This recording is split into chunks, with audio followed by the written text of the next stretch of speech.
All right, everybody, we've got the recording going, so we can record this for posterity and put it up in various places so everybody can kind of see what we're up to here. And we'll be able to catch up if they missed this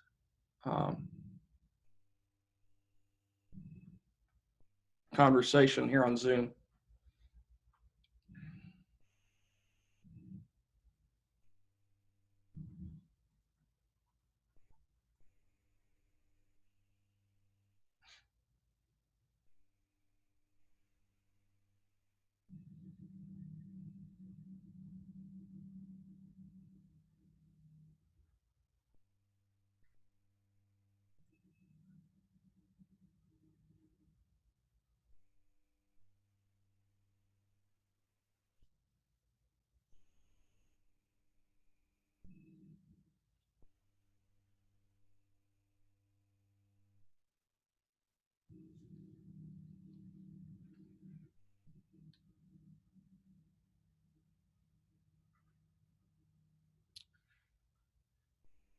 Well, we've reached the 2 o'clock hour, and I want to thank everybody for coming, and I'm sure we'll have a few more people probably jumping in as we go here.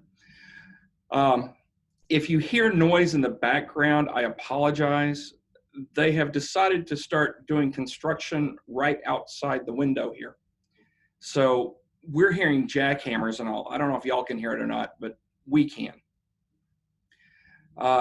We're using the chat program down at the bottom of your screen. So if you look down at the very bottom, you'll see a thing that says chat.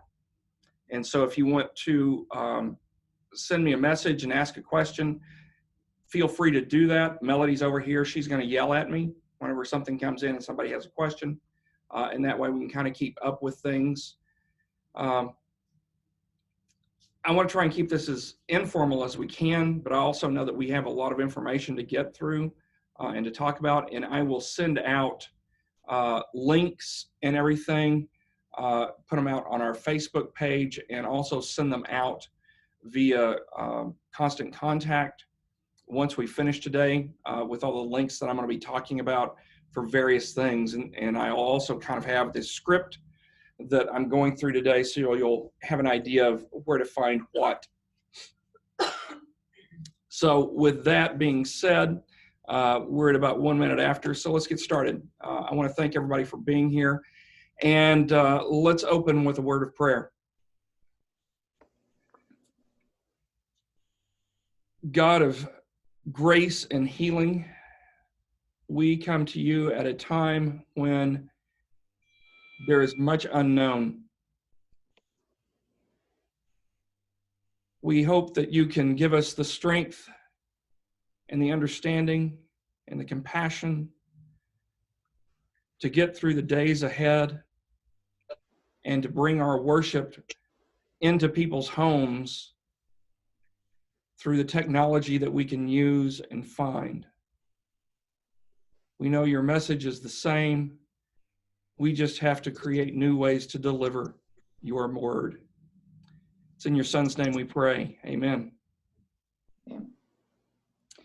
So streaming is as easy as connecting your device to a social media platform, whether that's a smartphone, whether that's a tablet or a computer. But that doesn't mean that's all you have to do. But that is the first step, is getting that connection. To use either Facebook or YouTube, there's a sign-up requirement, and you can create an account for your church. And I will have a couple of links in here showing you how to do that with both Facebook and YouTube. But make sure you create your account, and after you create the account, write it down. Make sure you keep the password and the name of your account so you can find them and don't forget them. And you can pass them on to whoever might be following you. You can have multiple administrators on on either one of the accounts so that multiple people can work the system. Also, don't be afraid to ask your youth or young adults to help you with any of this. Most already know how to do this, so put their expertise to work if you have them. There are multiple platforms you can stream with, including some that will charge for their services. Facebook and YouTube are free, but work quite different.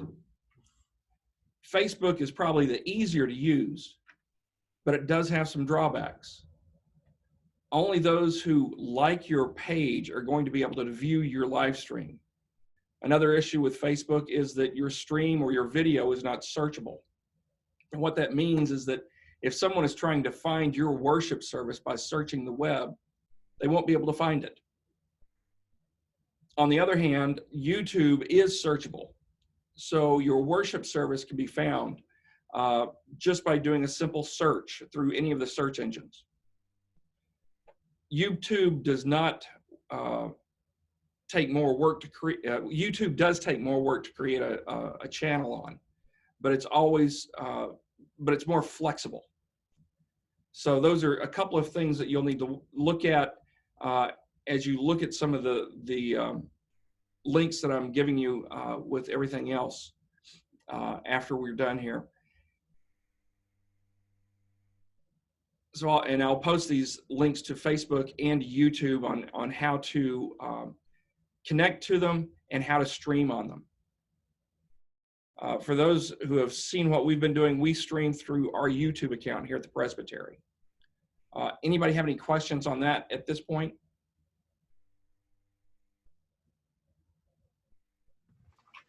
Can I clarify one thing, Ed? Sure, Bart. This is Bart from Madison Square. People who, if your Facebook page is set as public, and you send people the link, they can watch it. They can't, but they cannot comment. So they don't have to like your page, nor do they have to have a Facebook account. But they can get to it if you send them the link. They have to have the link, though. Yeah. They don't have to like your page in order to get it. Okay. Jack, yeah, Jack. What about Vimeo? What about Vimeo? Vimeo will charge. Vimeo is not a free application. You can work off Vimeo if you want to, but you're going to have to pay for that service. And I don't know what their rates are. And Vimeo works about like YouTube. And that's part of the reason I kind of like YouTube, is because it is free.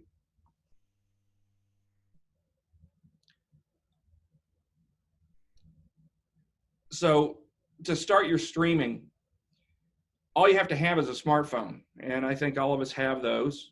And it has to connect to the internet one way or another. You can connect just with a nice, strong signal for your phone, your regular phone signal. But it's always better to have a dedicated Wi-Fi signal. Depending on how you're streaming, it can take on many different ways. The system that we're using actually uses a really broad bandwidth, so we try and make sure we have a good, solid signal. But for most of y'all right now, if you've got Wi-Fi in your church, you're really not going to have that many people with you when you're trying to stream, so you shouldn't have any issues with losing your connection. But if you choose to continue to stream after this time, you might want to look over some other opportunities that will enable you to have a stronger signal, such as bringing in a dedicated Wi-Fi signal into your sanctuary so you can connect with a better signal. This can be an issue for some of our older buildings because they have trouble getting through the walls, and some of our outlying areas might have other issues. We have picked up this. It's a Verizon Mifi, and it enables us to stream. We actually stream at 720 just to help reduce the stream load, and because of the clarity we're trying to work with, we're streaming at 720p, which uses about one megabit per hour. And this one is, I think what we have right now is we have unlimited usage of Wi-Fi with this and data, but we have 8 megabytes of high-speed data with it, and then it will tear down to a 3G as opposed to a 4G. And I have some more links in here for y'all as well that are looking at how to set up your smartphone to do a lot of this, or your tablet. Those are probably the two most prominent. And this is where I wanted to ask, let me find them here. Rolando to come in and talk to us real quick. Rolando's at Madison Square, and he and Bart have been using the system there, using a single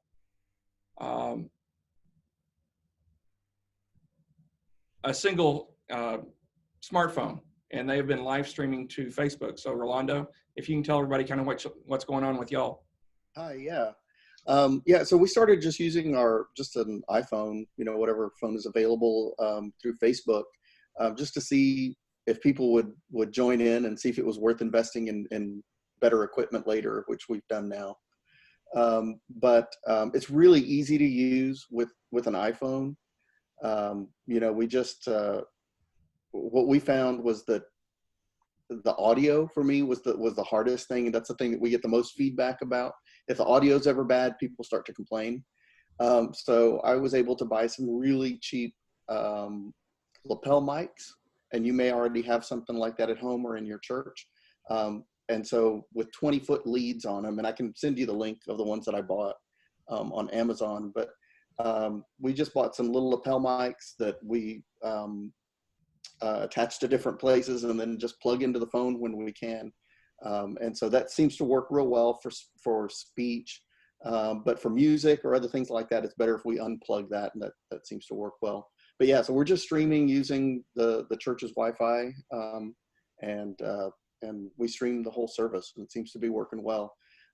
You mentioned YouTube, and what my intention has always been, and I've only done it a couple of times, is that you can take the recorded Facebook video and post that to YouTube for people to watch later. They can't watch it live if you do it that way, but I hadn't talked to Bart about it yet, but we'll probably be moving our streaming to YouTube instead of Facebook, just because it's easier for people to get to.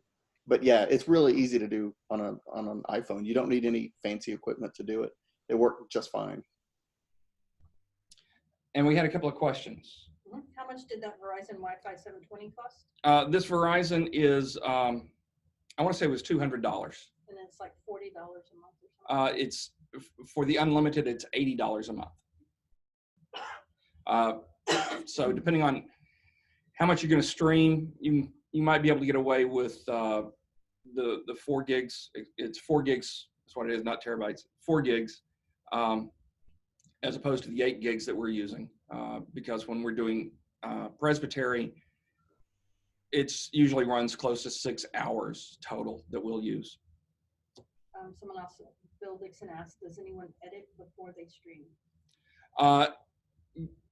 You wouldn't be able to edit before you stream because streaming is live, Bill, but you could record and then edit that and then post it. Those are 2 different ways to do it. Both of them can work for you. It's kind of up to what you want to try and do. I know some of our congregations this past week actually did pre-recorded and then uploaded. So it would give you the option at this point in time, because you really aren't, well, in most of our congregations, especially around here, we can't have service because we would go over the 50 in worship, and now that CDC's gone down to 10, it's almost impossible for anybody to have worship if you're following CDC guidelines. So a lot of them are pre-recording, or some of them are pre-recording and putting it up, which would mean they could pre-record on Saturday or Friday and then have it scheduled to go online. And with YouTube, you have that ability to give it a specific time to upload and go live. Lynn Snowden is asking, how did you handle music? Depending on what you're asking about music, if you're asking about the rights and things of that nature, I have a link that I will send out with this. A lot of the services right now are allowing free live streaming usage because of the situation we're in. But you would want to check with whoever you're doing your licensing through. I happen to have CCL, several links through CCL, and them talking about, one, what it is, and making sure that you have licensing, and hopefully everybody's got licensing anyway. But for live streaming, it's an extra licensing procedure. But right now they're waiving the fees, but you would still need to register with them. There are some questions that have come up about YouTube live stream needing 1,000 subscribers, and whether that's just for mobile devices. Do you know? I know of nothing of that nature. I've never heard of that. YouTube wants everything to be up that they can get. So it doesn't matter to them how many people you have watching. In fact, We don't have 1,000. yeah, we don't have 1,000 with the Presbytery. We had maybe 4 or 5 watching the last Presbytery meeting, and we find that a lot of people will watch afterwards and see what happened at Presbytery. So no, there's no kind of limit like that as far as a bottom cap as to how many you have to live stream. That doesn't exist on YouTube. Alan Brown is saying he Googled it, and it's saying a lower limit of 1,000 for mobile devices only.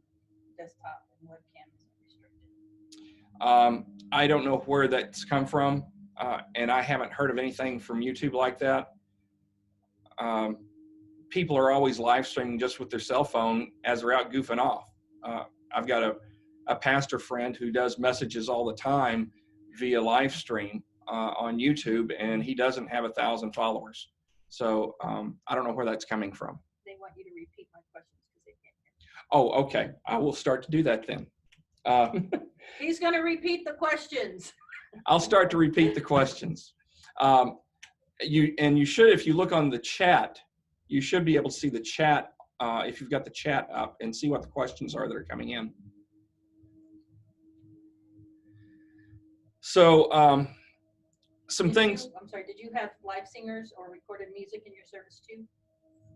We use live music in the Presbytery. The question was, do we use live singers or recorded? Live music is what is used at Presbytery meetings. Recorded music would be a whole different issue there, and that would depend on your church, and again, on the licensing that you might have. So whenever you're shooting with a smartphone, there's some things to know about. And just to let y'all know, my background is in visual communications. And, if you're just having fun and doing something kind of on your own, and you want to hold the camera like this and do it live, it makes it a little bit easier to hold it vertically. But whenever you are live streaming an event from your church or anywhere else, and you want it so that people can really see it, you want to make sure that you're shooting horizontally, because then you're going to use the entire frame availability that's within your screen size. So you should always work horizontally, whether you're working with a tablet or a smartphone. I haven't seen too many people that want to turn their computer upside down though, or sideways. So think about that. There are also a lot of other things to think about, because cell phones and tablets are pretty light, and it's hard to hold them stable, and you'll get shake. And to avoid that, and one of the other issues, which is too often people want to pan around and show things, and they do it so fast that they can make someone motion sick. Okay, so we want to avoid making anybody who's watching or trying to watch services get a little motion sickness because of the way the camera's handled. You don't want to move the camera around rapidly. You want to move it slowly and with ease. And you want to make sure it's stabilized. And to do that, you need to think about having a tripod. And tripods aren't that expensive. They start at about $20. I wouldn't necessarily recommending a $20 tripod to anybody. They're not real stable. But you can get a decent tripod for $40, $50, somewhere in that range, it's going to be fairly stable. This one I've got right back here. This one's a Magnus. It was like $100, and it holds our cell phones as well as other equipment that we put onto it, and it does a really nice job, and it gives us some height so that we can put the cameras up above people's heads if we need to. The other thing that you need to think about when you're working with smartphones and tablets are ways to hold them. This one just happens to be a little clamp that I will put onto a chair or something where I want to put an extra camera. And then this little spot right here, I can adjust it so it will lock onto my cell phone, and they make larger ones that will lock onto tablets so that you can mount them onto a tripod. This one would mount onto a tripod, but I instead have it hooked up to a clamp. So those are things to think about as you're starting to do the live streaming, is trying to keep things stable. I don't know whether Rolando has had any comments about that from from people seeing the video being shaky and things like that. But has that been the case, Rolando, for y'all? Yeah, definitely. You think you can hold something for a long time, but you can't. I mean, within 3 or 4 minutes, you're kind of tired of holding it. Either your hand cramps or your arm or your shoulder cramps. So yeah, a $40, $50 tripod is great. And then, so I'm looking for the links right now on Amazon for the ones that I bought. So we have a tripod, and then we also have an iPhone holder, because the tripods don't have a good way to hold those things. So I'll post those for the ones that I bought. They were not expensive. Yeah. And I was also going to go back to what you said about the music. Both YouTube and Facebook seem to catch pre-recorded music, and they'll flag it, and they won't let you post your video unless you specifically can prove that you have the rights to repost pre-recorded music. And I caught that. We did a Martin Luther King speech, and I didn't realize the I Have a Dream speech is copyrighted and held very tightly by the King family.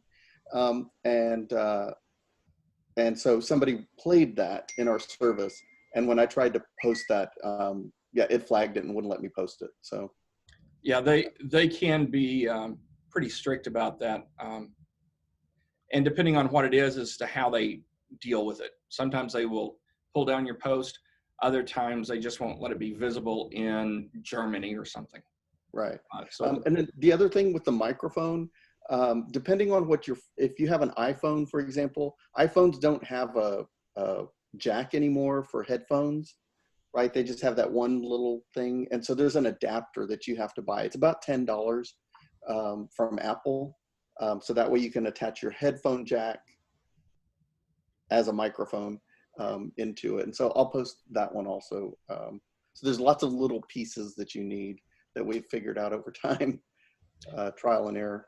yeah, and so Rolando, if you'll send me those links, I can put those up as well. And I've got links for the mount and tripods. And just to tell you, I've got a couple of links in here. They go to a major retailer that is accessible to most everybody, that will usually have things in stock. I'm not trying to promote the company. I'm not trying to promote any of these products. I'm just saying this is kind of what you need to look for. And on that note, keep in mind Amazon is not delivering non-essential stuff. So if they're counting on it for Sunday, Yeah, if Actually, Amazon that's is not. I'm sorry to interrupt. I work for Amazon, and that's not true that this is Jeff Pratt from First Presbytery in Georgetown. It is not true that they're suspending non-essential. What they're suspending is guaranteed 2-day delivery. Okay. We cannot guarantee 2-day delivery anymore. So if the point is still valid. If you're counting on it for Sunday, that may be a problem, but we are not suspending not all deliveries. So just FYI clarity on that point. Okay. Sorry to interrupt. I just worked there, so I thought it might be worth mentioning. Thanks. I appreciate it. All we get is what we see online. So with that, you can still get things delivered from Amazon, but probably not as quick as you might want. Some of these links are to Best Buy because usually you can find it with Best Buy or they can have it to a Best Buy near you within a day or so. And most of the things we're talking about can be found there. And how will the links be available after this? I'm going to post the script that I'm kind of working off of. I'm going to post it to Facebook. And then I'm also going to send it out to our list of pastors and CREs and everybody else, so that it will go out to everybody that way. So you'll have the list of, excuse me. So that's kind of what I'm looking to do. And that way you can see within the script what we're talking about. Ed, Yes, don't ma'am. forget Christian educators on the call. Right. And the Christian educators, we sent out the announcement on that as well. So I'll send it out to the Christian educators as well. Thank you. So in case you want to go beyond a smartphone, there are some interesting options out there.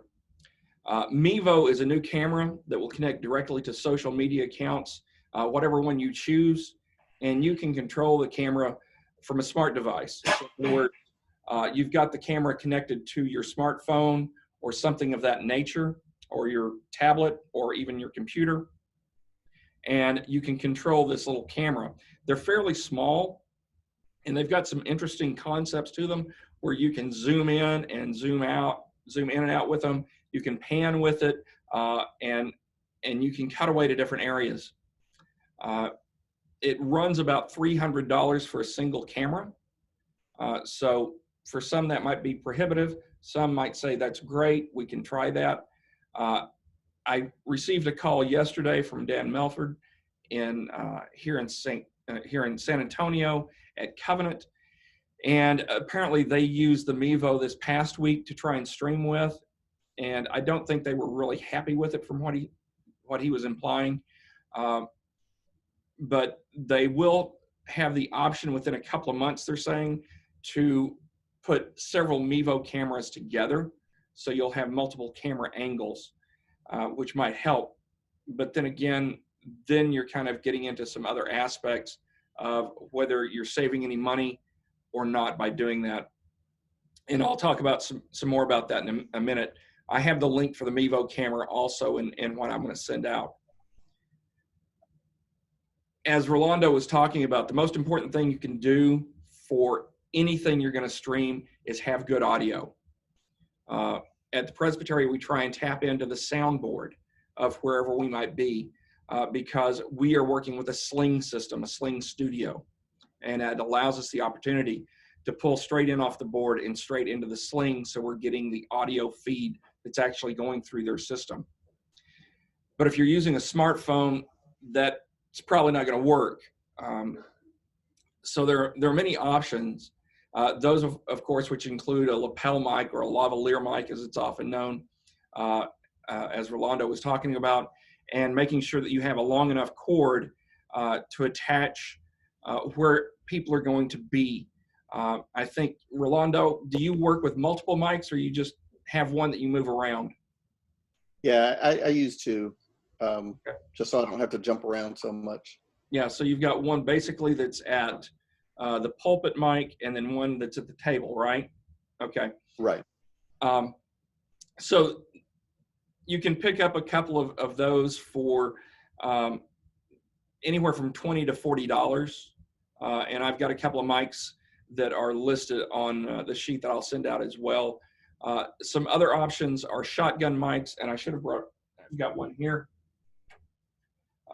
This is a shotgun mic, and it allows a nice pickup, especially for, say, a 20-foot range, for a little bit longer range with it than what you might be able to get with some of the lavalier mics and all. But like Rolando said, he's got his to where he's got a 20-foot cord on them. So those are always good options. Shotgun mics can work in a lot of different ways as well. So just, you'll have to look at the situation you have and see if you can come up with what's going to be best for you.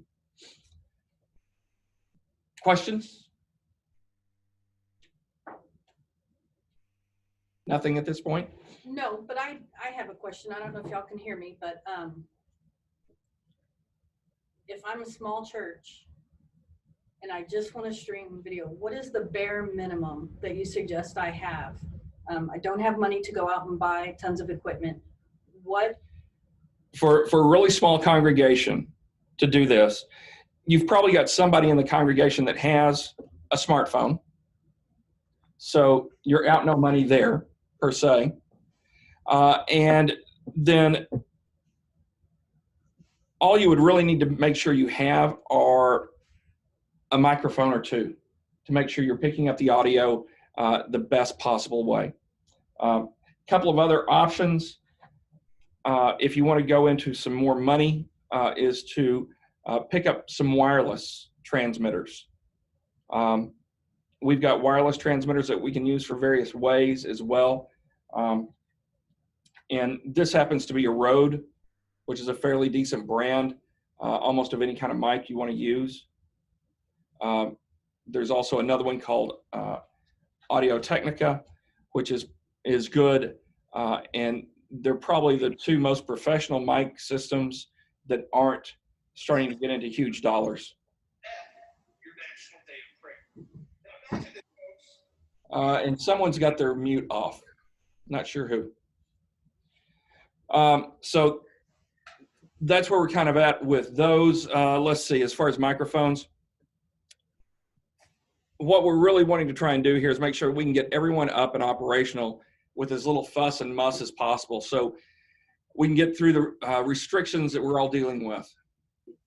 If you decide this is an outreach your church would like to continue, there are other options that make things a little easier to deal with on a week-to-week basis, possibly. Like I said earlier, we're using a Sling Studio, which creates a multi-camera live studio, allowing us to take direct feed from the soundboard. There's also the ability to add graphics and slow motion replay, just in case we get to that baptism that goes by too fast. So what we actually use, this is a Sling. It's a Sling Studio, and we can put a battery pack on here so that we can go without battery power for about 5 hours. It also will automatically record everything we shoot. So we've got a backup with everything we do into the studio. We work with these little Vixia cameras. They'll shoot in 1080p. We actually shoot them in 750. And they do a really nice little job with that. We have shotgun mics we can put on if we need to. And the Sling has the ability to connect these to wireless, a Sling wireless box that will then transmit that to the studio. And the studio sends everything out from there. And we're able to see everything on the iPad that we have. That this becomes our studio, and everything is done by touch right here on the screen of this iPad. So we can have up to 8 cameras working, plus looking at all the audio feeds that we might want. One of them is, has anybody tried to do live worship via Zoom? I think we did have one congregation. Did we have one? Yes. It's possible to do it with Zoom. If you're small. Yeah, if you're small, you're still We gonna did. Yeah, this is Judy. We did, and it really didn't work very well. We had to use the iPhone. We couldn't get into the sound system. It was a very quick put together on Saturday afternoon. So we're going to try something different this week. Okay. Also, Plus, you're limited on how many people can come on by the kind of Zoom count you have. Right. Yeah. If you can't go up over 100 on a Zoom call, and if you're paying for it, you're limited to 40 minutes. Right. Another question? yes, there's a couple. And do the wireless mics input into smartphone recording? Or the language aspect? Okay. As far as the wireless mics, no. They're not going to go into your smartphone. They would go into a larger system. That's one of the drawbacks with trying to work with a smartphone is you're going to have the microphone plugged in directly to it. There's probably a way to finagle it with the wireless, but I haven't done the research on that at this point. And another question? Yes. Can you use just a pair of headphones with a microphone on the headset? Not optimal, but possibly for just a pastor giving a message to the congregation via YouTube? I think if you want to just give a message from the pastor, you're probably going to have everything close enough at that point. I mean, because you can just take the phone and use the phone itself and move around with it or have it on a tripod, but you're probably going to be in a room that's enclosed enough and be close enough to it that you're not going to have to worry about the sound quality at that point. The problem that we run into with sound quality is in a large room, and y'all probably are hearing a little bit of echo in this room because it's large enough that it echoes as well. But when you get into the sanctuary, you've got all these hard surfaces that are bouncing sound around the whole time. And the microphone is going to limit that sound. It's going to have a pickup of only, in the case of the lavalier mics, the lapel mics, of about 3 feet. It'll pick up a little bit further than that, but that's its optimal range. So depending on the mic you have as to what it will do. But that's the object, is to make sure you're getting clear audio from your speakers. Anything else? An example of a pastor recording. Someone listed just a sample of their recording. Jane Pratt did. That link is in the chat box. Okay. Ed, for the setup, Dan Milford is asking, you have a Presbytery, can you name or send out what all is needed, i.e. 2 tripods, 2 Vexias, model numbers, Sling Studio? Yeah, I can send that out, Dan. It probably won't. Dan Milford's asking if I can send out the list of equipment that we use for the Presbytery to do our work when we live stream. I can send that out, Dan. Don't have a problem with that. I won't get it out as quick as I can get out all the other stuff. Just, but because I've already have this stuff in hand, so I'll be able to send it out immediately. But I can send out information on what we're using for the Presbytery if you want to go to a larger setup. The Sling Studio is $1,000, and then you have to pick up cameras and things of that nature. Odds are you probably have somebody in your church that already has an iPad. If they're willing to let you use their iPad, you can put them in charge of the cameras and get them to working with that, and you can hook up to your Wi-Fi within your congregation. You just need to make sure that you've got enough bandwidth to do that. So those are options if you want to go to a little bit more and you think this is somewhere you think you need to go for the future. And it probably is something you need to think about for the future, because this is really the mission field for us now and the foreseeable future. People are going to come to church online to a large extent before they ever show up in person nowadays. Can you remind them to mute their... Yeah, please make sure everything is muted. We've got almost 60 people on here, so please stay muted. On the screen that I'm looking at, everyone is muted, but I can't see everybody on my screen at this point. So please make sure you're muted.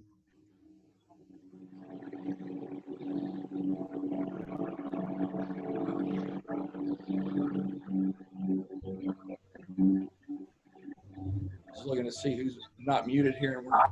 We're getting a gurgling sound from.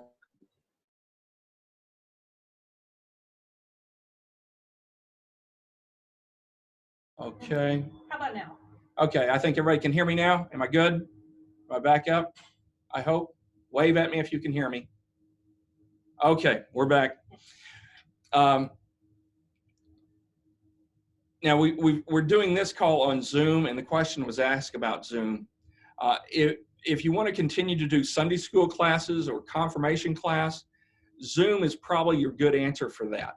Not trying to live stream, because with Zoom you can have the two-way interaction that in live stream that's a lot more difficult. And we're going to do our session meeting Monday night by Zoom. Okay. And a lot of the work that we carry on here within the Presbytery, committee meetings and such, are carried out by Zoom. It's the easier way for everybody to come together because the Presbytery is so large. But now you can create this virtual space to have a meeting or a class. The other nice thing about this, and I've been told this can happen with Zoom. I haven't looked into all of Zoom. You can set up classrooms so that if you want to have a breakout session, you can have breakout sessions and everybody can come back together. It's an extra fee, so it's something you would pay for. But there are options there. And if you've got fewer than 100, just remember you are limited with the free one with 40 minutes or less and fewer than 100 participants. As you start to stream, please make sure you have the appropriate license on the music. As we were talking about. Several of the copyright license groups now are making exceptions at the present time, but you'll still need to register with them to make sure you've got that covered. I'm also going to include a link for Zoom in case you want to have a better idea of how it works. And also, if you didn't know, Trish just finished up a tutorial for Zoom that should be up on the website now, and it's also on the YouTube page. And then I'll also have one last link that kind of is an overview of some of the stuff that we've talked about with some other practical tips that might be informational for you. Any other questions that you might have? Or ideas or anything of that nature that you want to bring to the table for everybody? Sherry's asking, does that include hymns from Glory to God? Hymns from Glory to God are in large part covered for the most part, but not all. And so having the licensing just could help you with that. I'm not sure that anyone is going to be looking for someone to go after at this point in time. This is a crisis type situation, but some will possibly want to try and say you used that and you weren't licensed. Seth is saying the standard CCLI license does not cover streaming. You will need to pay an additional $60. Yeah. Learned that this morning. Okay. Some of the others that do licensing, and I thought CCL was one of them that was offering free licensing right now because of the situation we're in. Naomi's shaking her head. No, they're not. One license is they're offering free for 30 days till April 15th, according to their website. Okay. So that's something everyone's going to have to look at as to how they want to handle that. And that's one of the issues with streaming is it's going to take a different licensing for it. And this is all coming along pretty quickly for us. If you're doing live, most of these are set up so that they're going to pick up pre-recorded music because there's certain things within the channeling that tells them, hey, this is recorded by so-and-so. If you're doing live, a lot of the systems have trouble picking up exactly what's going on with that because they don't have the channeling in it. But we still don't want to violate somebody else's work and what they've put into that work. Naomi is asking, tell me again, how do you get Facebook Live onto YouTube? How do you get Facebook Live onto YouTube? That is not my strength. Rolando was just here and it looks like he just stepped away. It can be done, but it is difficult. Everything I've read on that says that it is a process that can take some time. It's gotten a little bit easier. It used to be really hard to do. And it's gotten a little bit easier and I can find the steps for it. I always have to look up the steps. And once I do it, I think, oh, that wasn't that bad. But I'll find those steps and I'll send them to you so you can share with everybody. Okay. It's gotten easier, but you have to do it on certain devices and it doesn't work on other devices and you have to kind of get creative. On the other hand, if you want it on YouTube, can't you just do a live stream on a YouTube channel if you set up your own YouTube channel? Yes. Yeah. If you set up your own YouTube channel, You can live stream it straight to YouTube, and YouTube, because of the way it is set up, you can copy that link and put it straight on your Facebook, which makes it really easy. It's just basically copy and paste. So it's much easier going from YouTube to Facebook than Facebook to YouTube, and it's because of the way they work and what their priorities are. But YouTube takes a little bit more to get set up, where Facebook's a little bit easier to set up. There are trade-offs on both.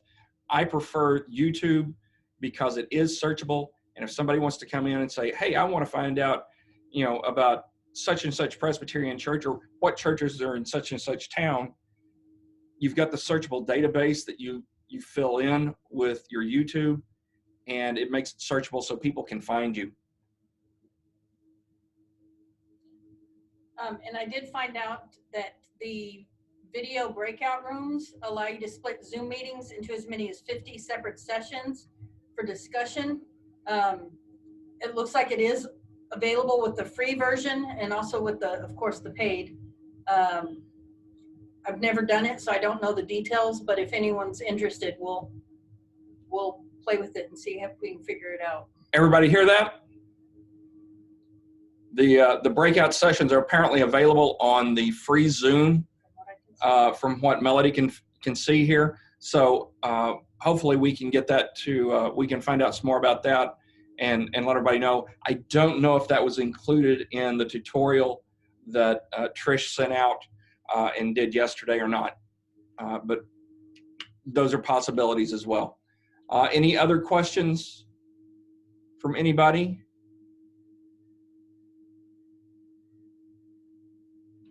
Let me see. Zoom has tutorial videos. Yep. That's been it. Okay. Also, remember, if there's a question that you have as you're going along, feel free to call me.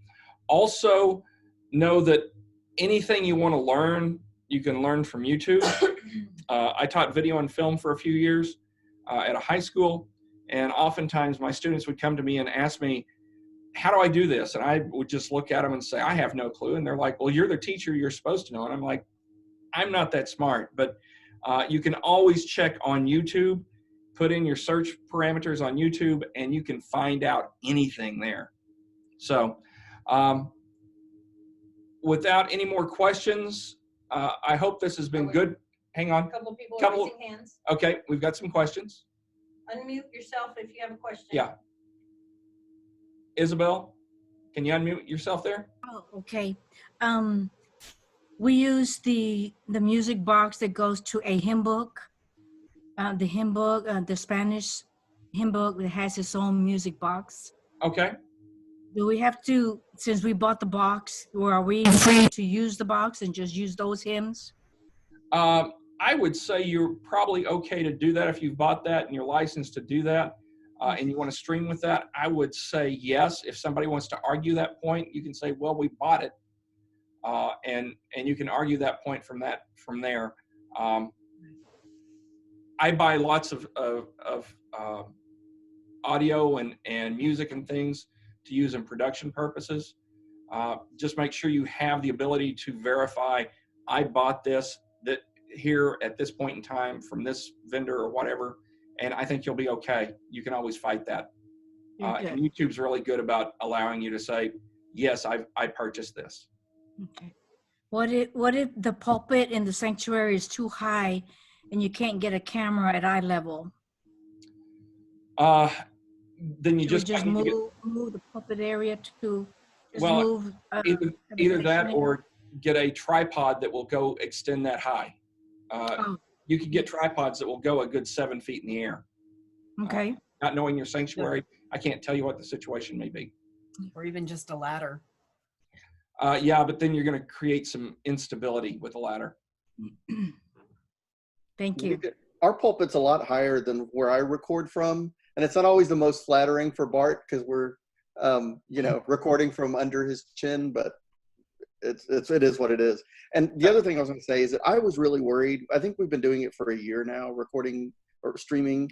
And I was really worried about the production value and trying to make it look professional. It's never going to look professional. It's never going to look like, you're one of the big mega churches. nobody cares. Everybody's just happy to participate. And just, we embrace the little weirdnesses and kicking the tripod and, pulling the microphone off by accident. Those things happen, and everybody's they're going to be just fine. And it's going to look great. Yeah. And the one thing, like I said earlier, if you've got some youth in your church or some young adults, give this to them. They understand this far better than most people. And, help them find the resources to do it and let them go. It's a great thing to do. There was another question. Bart? This is not a question, more of a comment. So by far, the easiest thing to do is a Facebook Live because it requires the least amount of equipment, and it's the cheapest and it's fine. Having said that, there are different approaches to this in terms of whether or not you need to do this live or not. So if you want to try and be interactive, for example, during prayers of the people, because that's something you would normally do in your sanctuary, like this past Sunday, we had people text a phone with prayer requests during the service, and then they were able to be voiced. So that's something that's good live.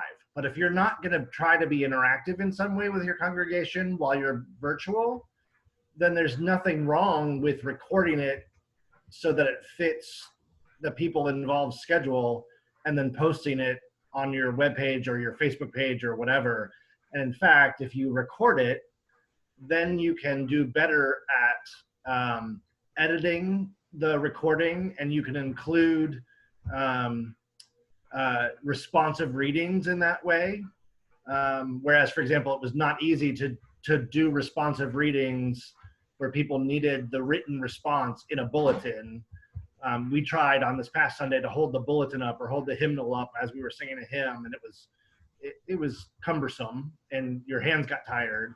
So we're going to have to adapt the way we approach worship, since it's just going to be a couple of people in a room and everyone else out virtually. So I would, if people want to spend time in recording and editing, then by all means do that. It doesn't have to be live.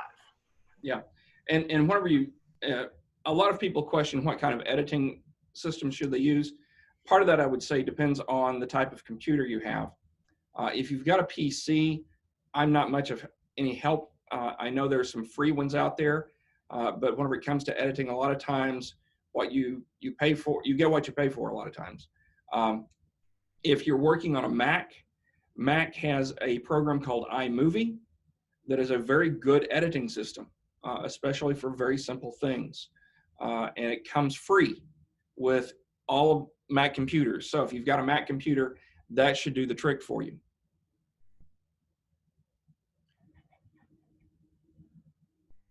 All right, are we okay? Everybody, any other questions? Isabel, you have a question? Yeah, I had a baptism scheduled for the end of the month. That can't be done, right? We can't do a baptism without the congregation being there. That would be a question for the stated clerk and not for me, but as I would say, probably not. Yeah, yeah. That's Not, what not, it was a, not unless it was an extreme situation. It's not. Thank you. Okay, any more questions? Any other thoughts, comments? Just let everyone know that we've had suggestions of emailing the bulletin ahead of time. There's also been Okay, yeah, email your bulletin ahead of time out to everybody. print it or put it on your website ahead of time. Put it on the website ahead of time. Those are possible options. The more advanced you get with this, with the Sling Studio, if I had time to spend with it, you can actually put all of that onto your system and have it pre-programmed in there so that whenever you need it, you just kind of click it and it's on your screen, and it will take over your whatever you're broadcasting at that point. There are a lot of options, but again, it depends on the amount of money you want to spend for that. There are a lot of thoughts that go with this. I got in a late. Is this going to be printed out or something, some of the questions and answers? Yeah, Kathy, this whole thing's been recorded, and so great. we will put the link to the recording up, and I will also, I'm going to send out all the links that I was talking about so everybody can go in and look at some of the things we were talking about. And I'll put that on the Mission Presbytery Facebook page, and we will also make sure that it goes out on Constant Contact. Another question. I'm supposed to marry a couple on Saturday. Can I do it by Skype or what?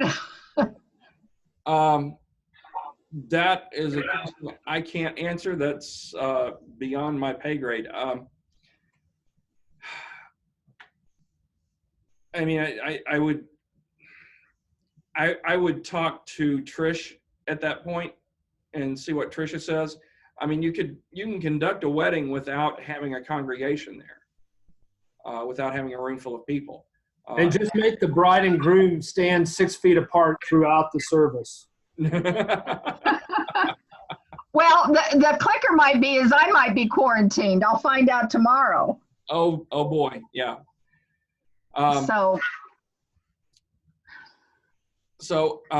any other questions? We are a connectional church. You've got one. Rolando has a question. I was just gonna make one more quick comment. Sorry. Once you start doing this, don't get discouraged if a lot of people don't join live. I think, sometimes I'll only have 3 or 4 or 5 people watching live, and then you watch the numbers climb all week long. So it's just one of the trade-offs, right? People find and enjoy that convenience. So we get a lot of people watch the video throughout the week, even though we only have a few live. Yeah. So don't get discouraged. Don't stop doing it because only 1 or 2 people join you on Sunday. I've seen some threads on some of the Presbyterian pages of congregations that streamed this past week, and they actually had numbers that were larger than what they would normally see for a Christmas service, which I think is exceptional. I also kind of think it says people are looking for this, so that's something that we need to keep in mind. So thank y'all very much. Appreciate it. Remember that we are connectional. Let's keep each other in our prayers. And if anybody has any questions, call me at the Presbytery office. I'll try and help you any way I can. Thank y'all very much. Thank you. Thanks. Bye, guys. Bye. Meeting for all.